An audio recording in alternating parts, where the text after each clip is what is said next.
నమస్కారం అండి. నేను మీ సుధారాణి, ఆమ్ ఆద్మీ పార్టీ తెలంగాణ. మన తెలంగాణ గౌరవ ముఖ్యమంత్రి రేవంత్ రెడ్డి గారు నిన్న ఢిల్లీలో జంతర్ మంతర్ దగ్గర జరిగిన బీసీ ధర్నా సభలో మాట్లాడుతుంటే చాలా హాస్యాస్పదంగా ఉంది.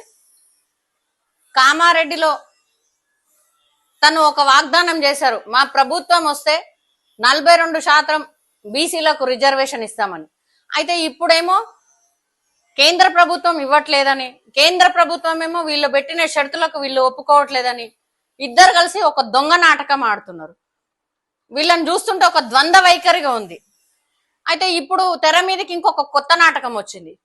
మోదీ గారిని గద్దె దింపుదామా, రాహుల్ గాంధీని ప్రధానమంత్రిని చేద్దామా, ప్రధానమంత్రిని చేసినాక మన బీసీల కోసం 42% రిజర్వేషన్ తెచ్చుకుందామని.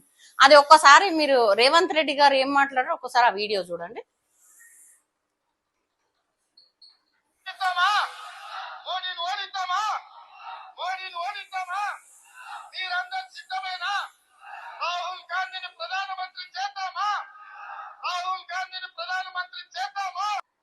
అయితే కామారెడ్డిలో మీరు చేసిన వాగ్దానం బోగసా, గుంపునేసుకొని పోయిన గుంపు మేస్త్రి, ఆ గుంపులో ఆ సభలో మీ అగ్రనేతలు ఒక్కరు కూడా లేకపోవడము, రాహుల్ గాంధీ గారు, సోనియమ్మ గారు, ఖర్గే గారు, మీ 99 మంది ఎంపీలు వాళ్ళ మద్దతు కానీ వాళ్ళు రావడం కానీ లేదు.